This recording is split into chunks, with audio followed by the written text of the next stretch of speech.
Warriors fans, I want you to sit with one specific number for just a second before I actually tell you what happened today, because it's the entire reason this move makes sense on paper even before you get to the emotional layer of it. Anthony Davis just became extension eligible on August 6th.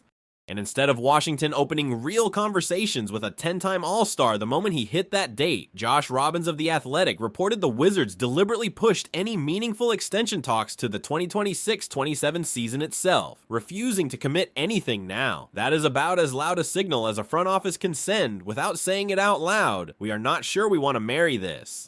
And at 1:52 this afternoon, on a live First Take Now cut-in, Shams Charania told the entire basketball world that hesitation had already turned into a finished transaction. Anthony Davis has been traded from the Washington Wizards to the Golden State Warriors. Before you scroll off, I'm telling you right now, by the end of this video, I'm going to tell you the specific cap mechanism Shams described that let Golden State, an already hard-capped roster, actually absorb this. I'm also going to tell you what Draymond Green posted from his personal account 16 minutes later, a message that's already being replayed across every NBA show in the country because of how specific and technical it actually is. Stay with me right here. Do not click off just yet. Here's how it went down. Molly Karam is running First Take Now, discussing training camp storylines when the control room clearly interrupts with real urgency. She stops. "We're going to Shams right now. This is enormous." And they cut. Shams delivers, and this is the direct transcript. I want to explain how Golden State actually pulled this off, given their cap situation, because it's a genuinely clever piece of team building. My understanding is that once Washington's hesitation on the extension became public, Mike Dunleavy Jr. His front office moved immediately, constructing a deal built around expiring salary and draft compensation rather than requiring cap space they simply don't have. Washington, still building around Trae Young's uncertain recovery timeline and clearly unwilling to gamble long-term money on Davis's specific medical history, was receptive to a package that gave them real, immediate draft capital rather than holding out for a bigger return closer to the trade deadline. This deal is agreed to in principle. It is finalized pending physicals. Read that back. Expiring salary and draft compensation rather than requiring cap space they simply don't have. That is Shams explaining the precise financial mechanism that made an apparently impossible move actually work. Not vague optimism about making the money work, but a specific structural explanation of exactly how a hard cap team absorbed a max level talent. And 16 minutes later, and as I promised, Draymond Green posted from his personal account, and the specificity here is genuinely remarkable. Been saying since the Lakers trade that Dallas never actually solved what AD does defensively in space. Verticality, discipline, real anchor gravity at the rim. Getting a healthy version of that next to Steph in this system changes our entire defensive math. This isn't just star power, this is a real scheme fit. Read that back. This isn't just star power, this is a real scheme fit. That is Draymond, one of the most tactically sophisticated players in the league, explicitly distinguishing this acquisition from a generic star chase, grounding his excitement in specific defensive mechanics rather than just hype, which is exactly the kind of authentic basketball literate reaction that confirms genuine buy-in. Now the whiplash, because I already know what you're thinking. Golden State is hard capped. They already have Curry, Draymond, Butler. How do you add another max level piece without blowing up the entire roster? And here's the honest answer, and it requires understanding what expiring salary and draft compensation actually means in practice. Golden State didn't need brand new cap space to make this work. They needed outgoing salary that matched closely enough to stay under the apron restrictions, and a front office that had, according to Shams, been quietly modeling exactly this scenario for weeks once Washington's hesitation became visible in Robbins' reporting. This wasn't a spontaneous reaction. This was a front office that saw the crack in Washington's public posture and had already done the financial homework before anyone else moved. Stay with me, because once you understand exactly why Davis's specific game fits what this roster has been missing since the departure of its own championship-era interior anchor years ago, this stops looking financially implausible and starts looking like the single most obvious swing available on the entire trade market. 3 reasons Shams was this confident. Reason 3 is where the reveal lands. Reason number 1, Golden State's single biggest defensive vulnerability across recent postseasons has been a lack of legitimate rim protection behind an aging, undersized frontcourt rotation. Anthony Davis, when healthy, remains one of the most disruptive interior defenders of his generation. Verticality, timing, and the kind of paint presence that fundamentally changes what opposing offenses are willing to attempt at the basket. That specific singular defensive value directly closes the exact gap that has cost this roster in each of its last several playoff exits. Reason number 2. And this is the tactical detail specific to why Steve Kerr's motion offense particularly benefits from Davis's specific offensive skill set. Kerr's system has always thrived with bigs who can both roll hard and step out to a reliable mid-range jumper, exactly the kind of two-way front-court versatility that keeps a defense honest without requiring a complete offensive overhaul. Davis, unlike a purely rim-running center, gives Kerr a big who can genuinely operate in dribble handoff actions and space the floor enough to keep driving lanes open for Curry, precisely the profile this system has always maximized. And before I get to reason 3, because reason 3 is the specific cap mechanism Shams described, talk to me in the comments.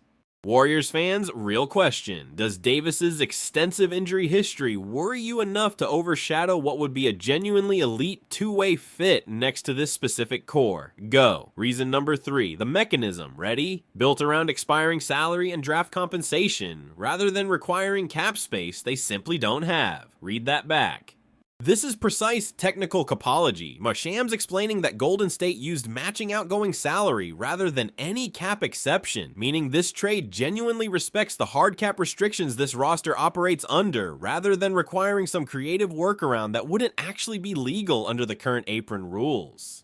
That level of financial precision, matching the real, publicly known restrictions on this specific roster, is exactly the kind of detail that confirms real front office sourcing rather than a fan's wishful hypothetical. Now, the skeptic Stephen A. Smith predictably found real concerns. You're adding another aging, injury-prone star to a core that already has Curry at 38 and Draymond at 36? This man has played more than 56 games in a season only twice in the last 7 years.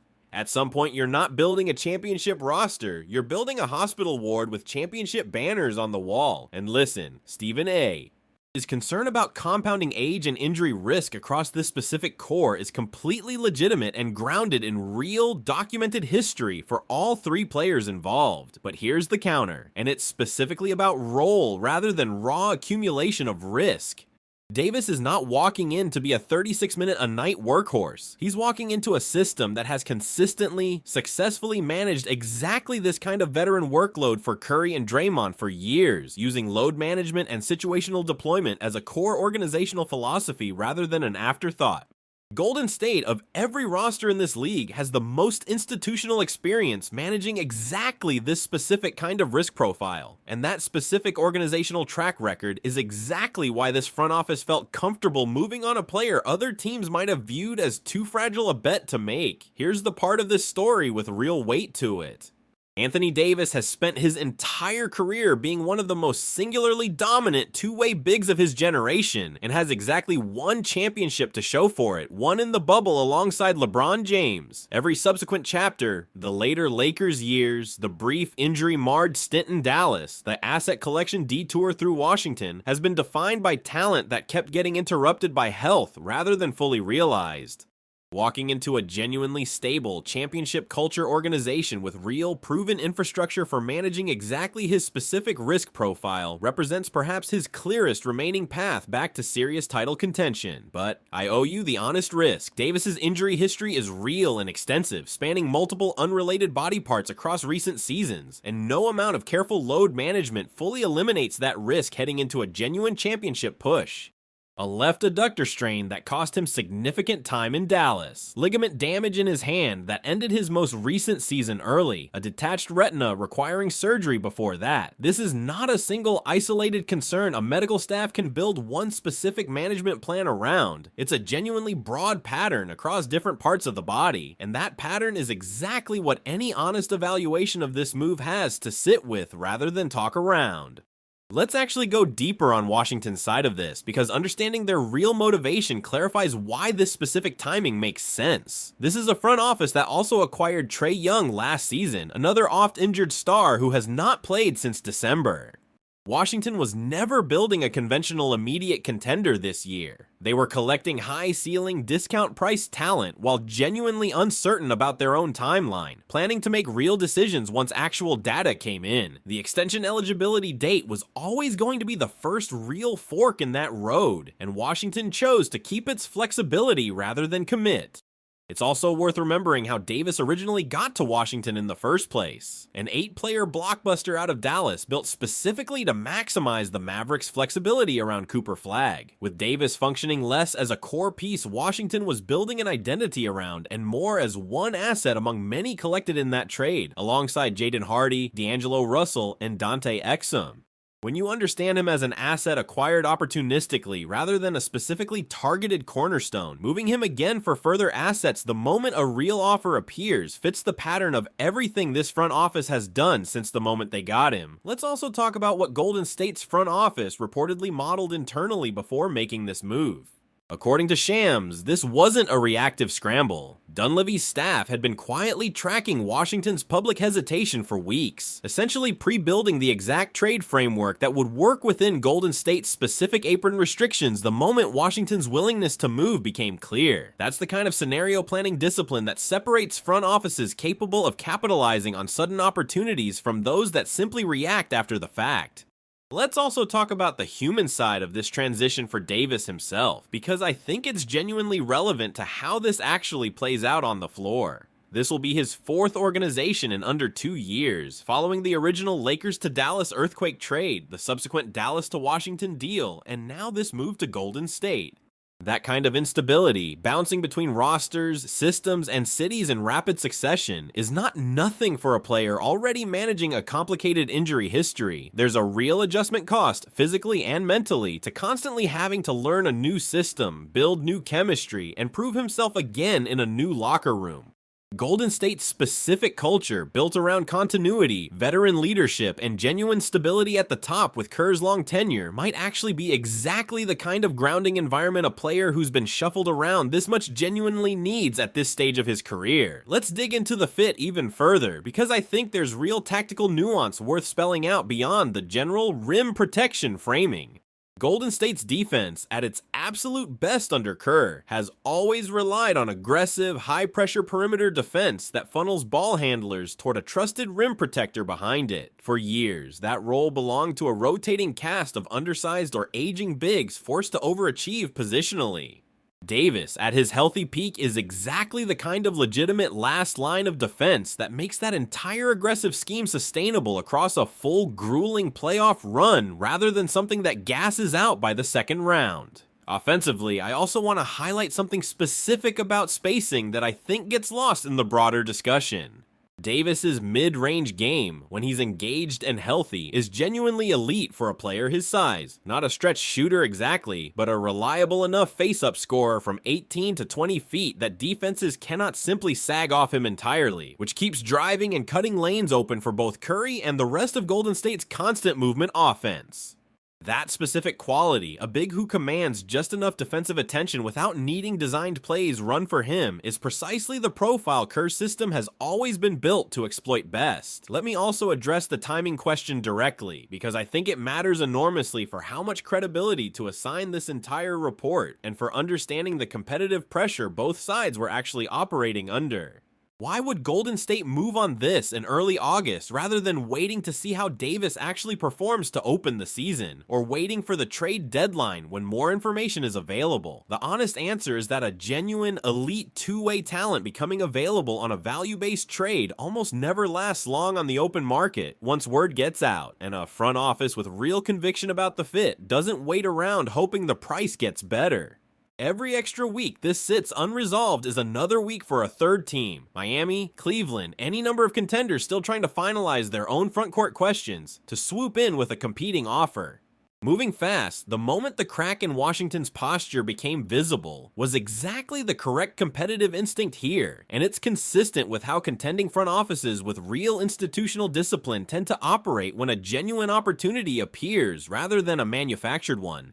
Let's also think about how this specific move reshapes the entire Western Conference hierarchy heading into the season, because I don't think you can fully evaluate a trade like this in isolation from the broader competitive landscape. Golden State missing on LeBron earlier this offseason was treated by a lot of national media as a real closing of their championship window, a signal that this core's realistic ceiling had permanently dropped. Landing a genuine two-way star of Davis's caliber, even with the real health caveats attached, immediately reopens that conversation in a way almost nothing else on the trade or free agent market realistically could have. That's not a small thing for a fan base that spent the last month absorbing a disappointing outcome on a different superstar pursuit entirely.